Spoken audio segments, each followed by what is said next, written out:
Hello दोस्तों, मेरी YouTube channel में आप सभी का स्वागत है।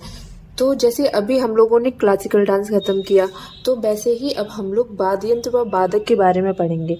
ठीक है, तो हम लोगों के जो इंस्ट्रूमेंट हैं उनके बारे में हम लोग पढ़ेंगे। तो आप इसको देखिए, अभी मैं आपको इसके बारे में थोड़ा सा बताती हूँ।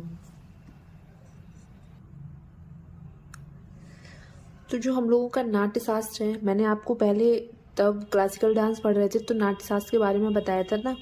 तो जो हम लोगों के नाट्य शास्त्र है ना, नाट्य शास्त्र के अनुसार संगीत वाद्य यंत्रों की चार प्रमुख पारंपरिक श्रेणियां हैं। मतलब जो नाट्य शास्त्र के अनुसार संगीत वाद्य यंत्रों को चार तरीकों से बांट दिया गया है। जो ये श्रेणियों में बांटा है, अब आप वो देखिए, ये बहुत इंपॉर्टेंट है, ये आता भी है, तो इसको आप बहुत ध्यान से समझने की कोशिश करना, क्योंकि आपको थोड़ी बहुत पहले जानकारी होनी चाहिए कि कौन सा वाद्य यंत्र कैसा है, तब आपको ज़्यादा अच्छे से समझ में आएगा। तो आप वो देखिए। अब देखो, जैसे ये पहला है सुशिर वाद्य यंत्र। तो सुशिर वाद्य यंत्र में क्या होता है, जो ये सुशिर वाद्य यंत्र है ना, ये हवा की प्रवाह से बजते हैं। ये क्या होता है, देखो मैं आपको यहाँ पे बताती हूँ।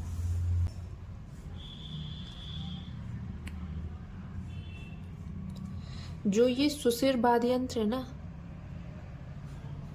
सुशिर वाद्य यंत्र,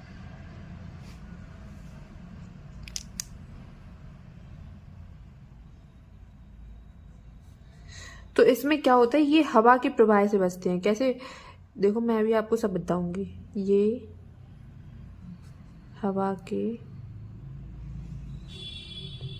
प्रवाह से बचते हैं।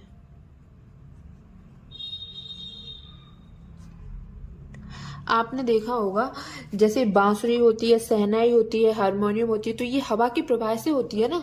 तो आप इसको याद रखना, जैसे बांसुरी, शहनाई और हारमोनियम। ठीक है,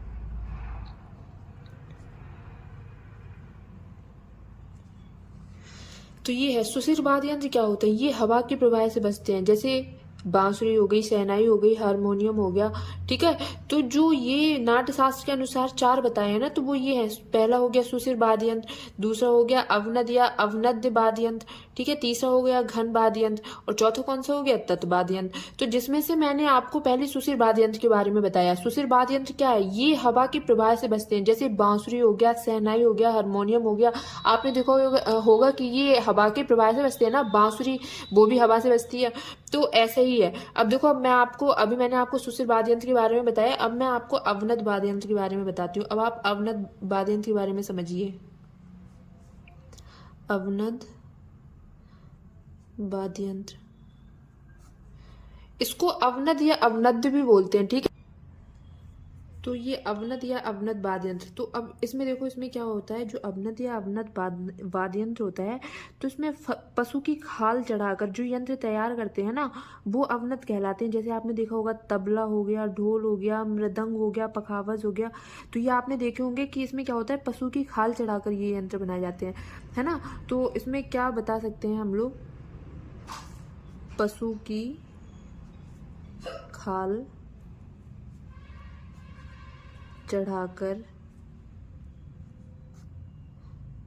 पशु की खाल चढ़ाकर जो यंत्र तैयार किए जाते हैं, जो यंत्र तैयार, जो यंत्र तैयार करते हैं, ठीक है, जो यंत्र तैयार करते हैं, तो वो क्या हो गया, अवनद वाद्य यंत्र। तो इसमें क्या होता है, पशु की खाल चढ़ाकर जो यंत्र तैयार करते हैं उनको क्या बोलते हैं, अवनद वाद्य यंत्र बोलते हैं। अब इसमें क्या आ जाता है, जैसे देखो, तबला हो गया, तबला हो गया, ढोल हो गया, मृदंग हो गया, और क्या हो गया, पखावज। पखावज भी आप लोगों ने सुना होगा ना। ठीक है, तो अब देखो, अब तबला ढोल तो आप जानते हो कि क्या होता है, तबला ढोल तो आप लोगों ने देखा ही है। अब जो ये मृदंग है ना, तो मृदंग भी ये ढोलक की तरह ही होता है। ये ना ढोलक की तरह ही होता है, लेकिन ढोलक में क्या होता है कि दोनों साइड सेम होते हैं। लेकिन इसमें क्या होता है, कि एक साइड मोटा होता है और एक साइड पतला होता है, तो ये मृदंग ऐसा होता है। ठीक है, तो अभी आप लोगों ने क्या पढ़ा, सुशिर वाद्य यंत्र पढ़ लिया, अवनद वाद्य यंत्र पढ़ लिया। अब हम लोग क्या पढ़ेंगे, घन वाद्य यंत्र के बारे में पढ़ेंगे। तो अब आप घन वाद्य यंत्र के बारे में देखिए। घन वाद्य यंत्र भी ऐसे ही मैं आपको बताऊंगी। तो अब हमें क्या बताना है, घन वाद्य यंत्र। अब देखो मैं आपको उसके बारे में बताती हूँ। घन वाद्य यंत्र, अब देखो घन वाद्य यंत्र में क्या होता है कि ये टकराने से बजते हैं। कैसे बजते हैं, टकराने से बजते हैं। ये टकराने से बजते हैं। ठीक है, और जो ये घन वाद्य यंत्र है, घन वाद्य यंत्र है, ये सबसे अधिक लोकप्रिय होता है। ये बहुत लोकप्रिय होता है, आप लोगों ने देखा होगा। लेकिन अब आप सोच रहे होंगे कि इसमें आता क्या है, ये सबसे ज्यादा लोकप्रिय है, तो इसमें क्या आता है। अब वो देखो आप, जैसे मजीरा हो गया। ठीक है, आपने देखा होगा भजन भजन होते हैं तो सबसे पहले तो मजीरा की जरूरत पड़ती है। मजीरा हो गया, घुंघरू हो गया, है ना, ये टकराने से ही तो बजते हैं। और फिर लेजिम हो गया, करताल हो गया। ठीक है, तो ये वाद्य यंत्र घन वाद्य यंत्र में आते हैं, तो आप इसको याद रखना। अब हम लोगों ने क्या क्या पढ़ लिया, देखो सुशिर पढ़ लिया, सुशिर वाद्य यंत्र पढ़ लिया, अवनद वाद्य यंत्र पढ़ लिया, घन वाद्य यंत्र पढ़ लिया। तो इसके बारे में आपको पता चल गया ना कि क्या होता है, कैसे होते हैं ये। अब देखो, अब मैं आपको बताती हूँ। अब जो चौथा वाद्य यंत्र है तो वो कौन सा है, वो है तत् वाद्य यंत्र। कौन सा है, तत् वाद्य यंत्र। अब जो ये तत् वाद्य यंत्र है तो इसमें देखो, इसमें क्या होता है, तत् वाद्य यंत्र, इसमें क्या, इसमें तार होता है ना। ये जो तत् वाद्य यंत्र है ना, इसमें क्या होता है, इसमें तार होता है, इसमें तार होता है। ठीक है, तो अभी तक आप लोगों ने जो भी वाद्य यंत्र पढ़े थे तो उनके कोई टाइप नहीं थे। लेकिन जो ये तत् वाद्य यंत्र है ना, इसके 3 प्रकार होते हैं। इसके कितने प्रकार होते हैं, इसके 3 प्रकार होते हैं। देखो, अब थोड़ा सा डीप ही आता है तो आपको पढ़ना तो पड़ेगा पूरा। अगर आप नहीं पढ़ोगे, पता नहीं यही पूछ लेगा, फिर आप क्या कर सकते हैं। तो इसलिए आपको अब पढ़ना पड़ेगा, सब पढ़ोगे तभी सिलेक्शन हो सकता है, वरना थोड़ी बहुत पढ़ने से तो नहीं होगा। तो जो अब देखो, ये जो तत् वाद्य यंत्र है, इसके 3 प्रकार होते हैं। तो इसमें सबसे जो पहला टाइप है, जो पहला प्रकार है, वो कौन सा है, तो जो हम लोगों के तत् वाद्य यंत्र का पहला प्रकार है उसको बोलते हैं धनुषाकार। क्या बोलते हैं, दिखाई दे रहा है ना, हाँ, धनुषाकार। ठीक है, तो उसको बोलते हैं धनुषाकार। तो जो हम लोगों के तत् वाद्य यंत्र का पहला टाइप है वो है धनुषाकार। तो इसमें क्या होता है, ये धनुष के आकार के होते हैं, ये धनुष के आकार के होते हैं। तो इसमें क्या होता है, ये धनुष के आकार के होते हैं। अब देखो, अब मैं आपको एग्जाम्पल बताती हूँ।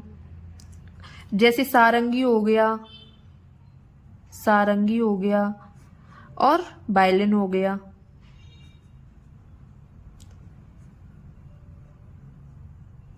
सारंगी हो गया और वायलिन हो गया, तो ये धनुष के आकार के होते हैं। ठीक है, जो तत् वाद्य यंत्र है तो उसमें से पहला क्या है, धनुषाकार। तो ये धनुष के आकार के होते हैं, जैसे सारंगी हो गया, वायलिन हो गया।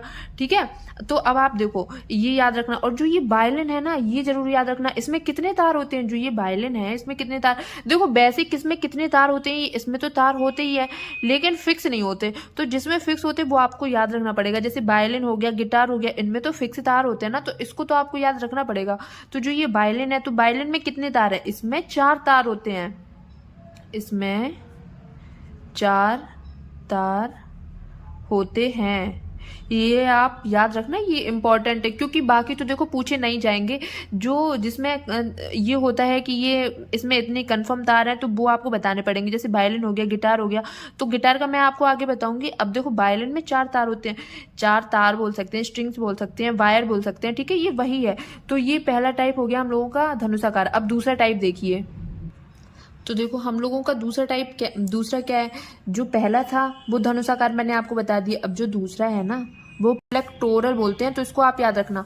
जो हम लोगों का पहला टाइप क्या हो गया, धनुषाकार, दूसरा क्या हो गया, प्लेक्टोरल, तो आप इसको याद रखना। अब इसमें क्या होता है, ये वाद्य यंत्र उंगलियों से बजाते हैं। देखो उसमें क्या था, जो वो धनुष के आकार के होते हैं। अब इसमें क्या होता है, ये वाद्य यंत्र उंगलियों से बजाते हैं।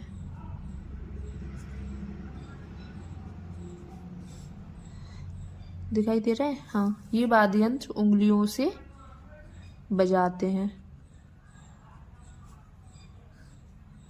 ये वाद्य यंत्र उंगलियों से बजाते हैं। अब देखो जैसे क्या हो गया, जैसे में देखो एग्जाम्पल से समझ में आता है, ऐसे तो समझ में नहीं आता क्या बोल रही हूँ, है ना।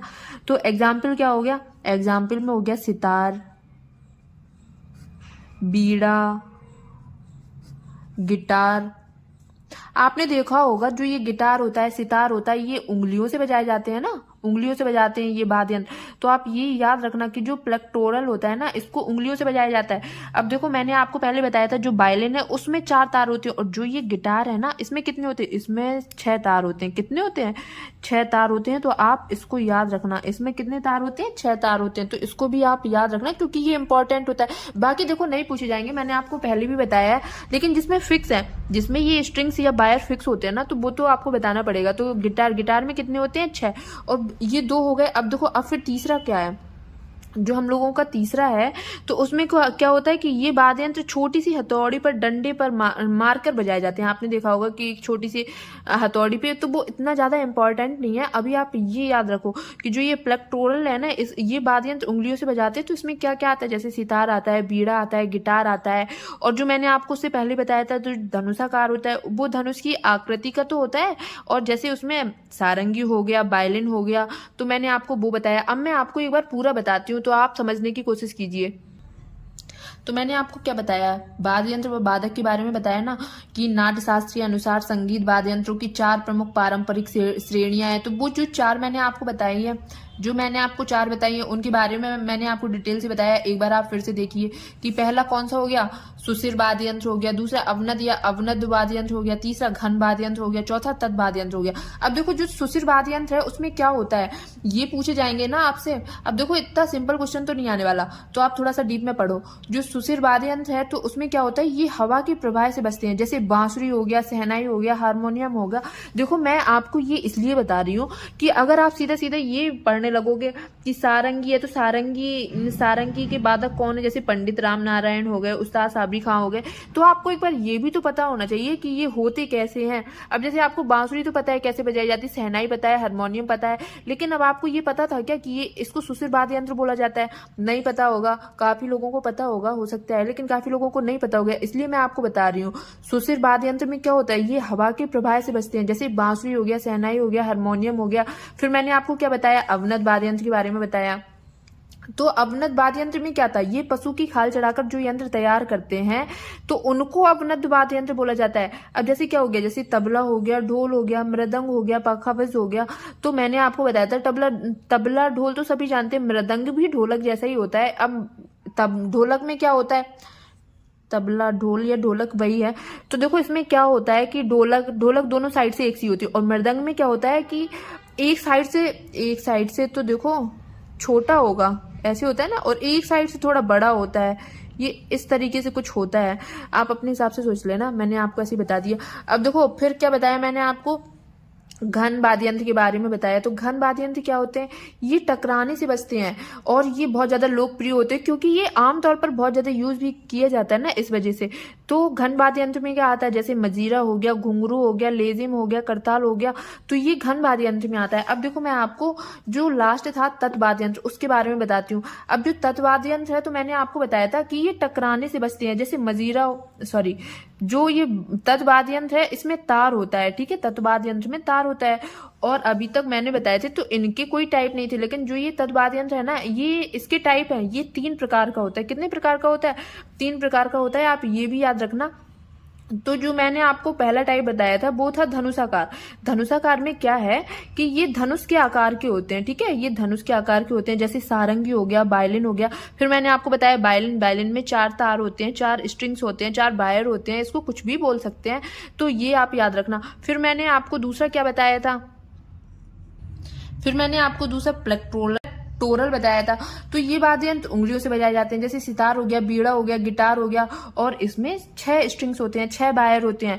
तो आप ये याद रखना। और जो तीसरा होता है, तो मैंने आपको बताया था कि ये छोटी सी हथौड़ी पर डंडे से मार के बजाया जाता है। तो ये इतना ज्यादा इंपॉर्टेंट नहीं है, इसलिए मैं इसको यहाँ पे नहीं लिख रही हूँ।